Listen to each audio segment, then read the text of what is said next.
Ladies and gentlemen, this is MTGO Traders. My name is Tamer, and these are my top picks for Ixalan UnCommons for draft and sealed.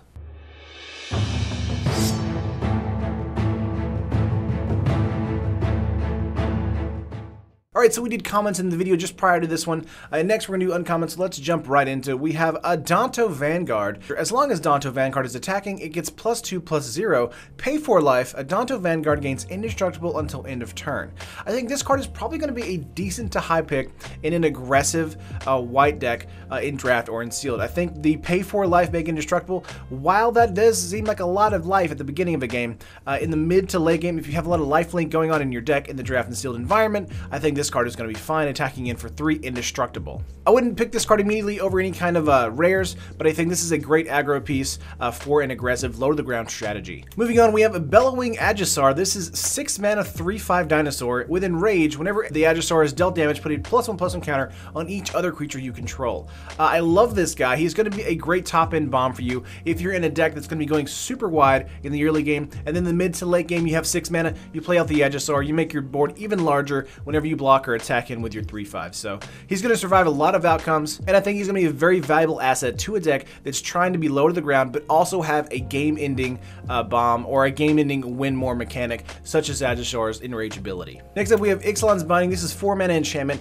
When Ixalan Binding enters the battlefield, exile target non-land permanent an opponent controls until Ixalan Bindings leave the battlefield, and your opponents can't cast spells with the same name as the exiled card. So this is basically cast out without flash, but it has the caveat of if it's a card that has like a bomb or an uncommon card that you think that they might have duplicates of, they can't cast it until they remove Ixalan's Binding. And in draft and sealed, they're going to have a very few amount of cards in their deck or even in the sideboard that can deal with enchantment. So I think there are only maybe like 3 in the entire set right now. So Ixalan's Binding is a removal card above all else, and you definitely want to pick it probably like your second or third pick because it's just amazing because it hits, again, non-land permanent, so anything. If your opponent beside you that you got paired up with luckily pulled a Planeswalker, Ixalan Binding is going to take care of it. Moving on to Chart a Course. This is 2 cardless for a sorcery. Draw 2 cards, then discard a card unless you attack with a creature this turn.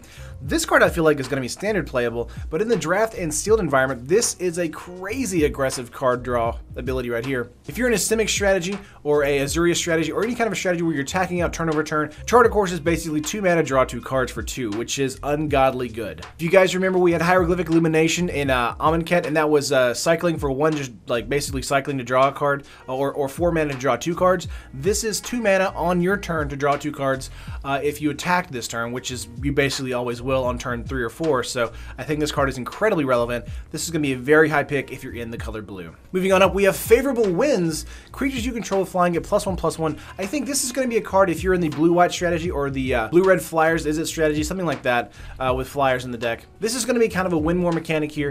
But if you are in those formats, Favorable Winds is amazing. It's going to be amazing in Standard and Modern as always, but I think in the draft environment, because it's in the sealed environment here, it's going to be a lot of fun. There's a lot of really cheap 2/2 or 2/1 or 1/3 Flyers for 2, and I think Favorable Winds will make them so much better. Moving on up, we have Sirens Storm Tamer, which is 1 blue for a 1/1 Siren Pirate Wizard with flying. You can pay 1, sack it, and counter target spell or ability that targets you or a creature you control. I think this is a great turn 1 play for a Simic strategy or a Azuria strategy, things like that. I think it's a great way to basically hold up a removal spell whenever they try to either ping you or ping a creature you control. So it's an amazing card. This is going to be a high draft pick for you guys. If you're in the color blue, you definitely want to pick this as your second or third pick. I think it's great. Moving on, we have Tempest Color. This is 4 mana for a 2/3, and when it enters the battlefield, it taps all creatures target opponent controls. This is basically your Simic win condition here.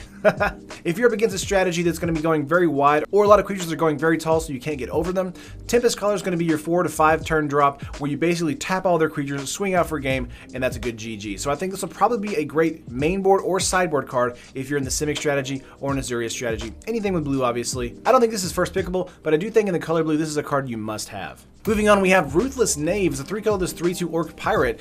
This is a great card because it's a 3/2 for 3, which is okay, but it has the ability to give you more mana in the mid to late game. So if you have a pirate or dinosaur strategy going on where you need a lot of mana quickly, this is going to be a great way to kind of like get out your 1-drop or get out the card that you played earlier in the game, sack it, get 2 artifacts, sack those, draw a card if you want to sack 3 for a Ruthless Knaves secondary ability, or just sack them for mana. So I think that's really, really good. Again, keep in mind the treasure artifacts tap for any kind of mana, so this could actually be kind of a way to get some instant speed removal going on, even when you're completely tapped out. So I think that's incredibly important. Moving on to another uncommon, we've got Walk the Plank, 2 black for a sorcery, destroy target non-merfolk creature. This is premium removal, and while it's not instant speed, it's still going to be a card that's going to destroy any kind of massive dinosaur bomb that your opponent is wanting to play out. One of the best things about the merfolk in the deck is that they're relatively small, so you can basically deal with them creature to creature. So Walk the Plank is here to get rid of any kind of big vampires, any kind of giant dinosaurs, things like that. I think it's going to be a high pick. This might be a pickable card over a rare if you need it to be, but it's premier removal at its finest.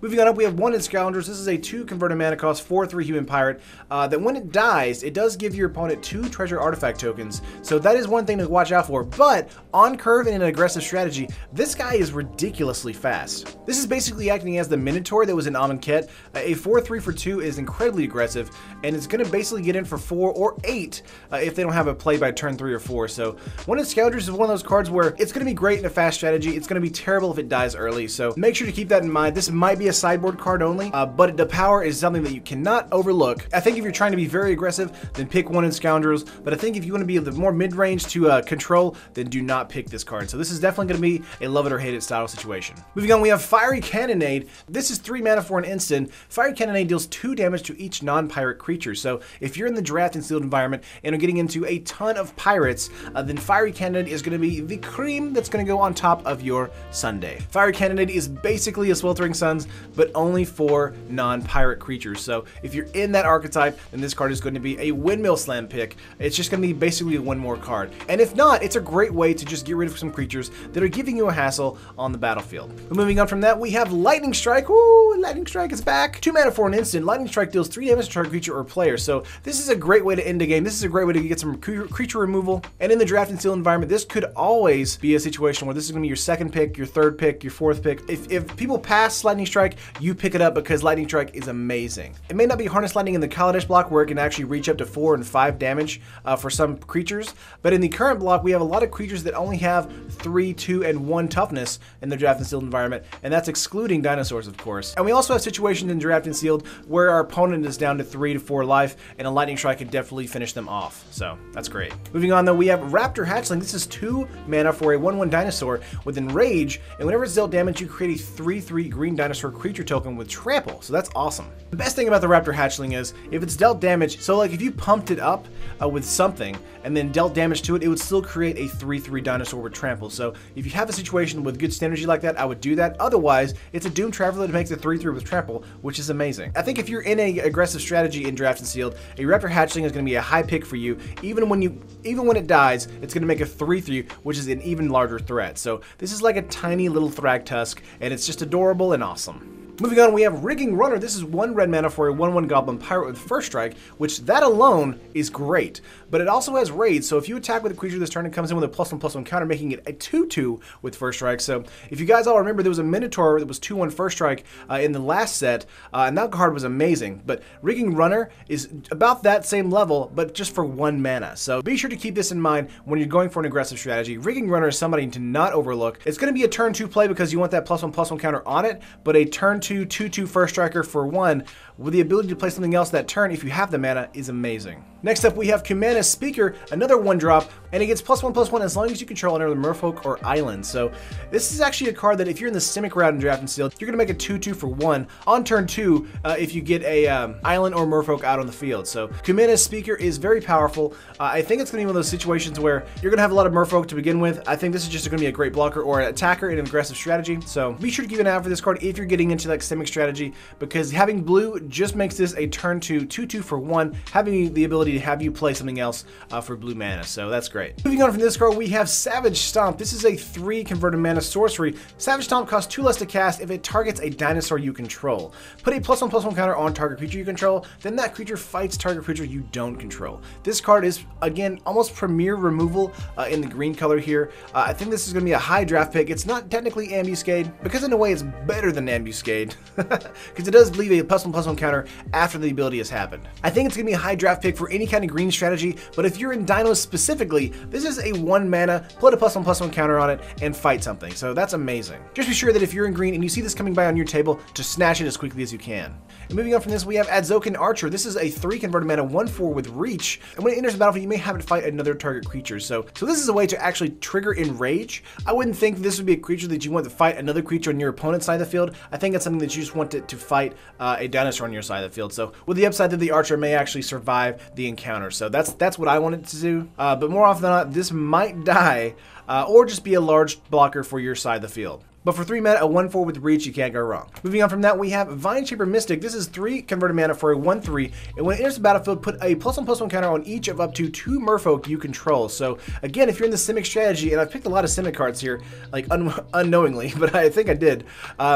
The Mystic here is going to do a lot of work for you as far as making your board even larger and more like insanely hard to deal with in a tempo match. I do think a 1/3 for 3 is okay. I wish this had flying or some other sort of evasion, but besides that, I do think putting it on itself and then another merfolk is good as well, so making it a 2/4 for 3 is much better. Next up, we have Direflea Captain. This is 1 red, 1 black for a 2/2 orc pirate. Whenever Direflea Captain attacks, it gets +1/+1 until end of turn for each other attacking pirate.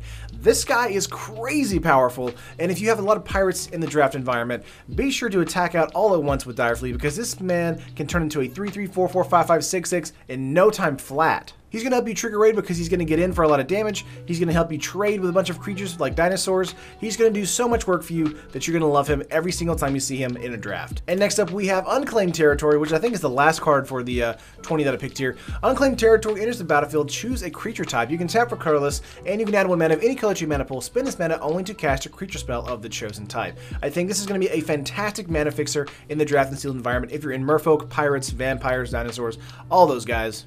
And I think if you see one in the mid to late picks, definitely pick it up. It's going to help you a ton if you're in a tribe. But those are all the uncommons that I got for you today. Let me know what you guys think. Do you have any picks that I left out or any picks that I think that I might have overlooked? Let me know in the comments below.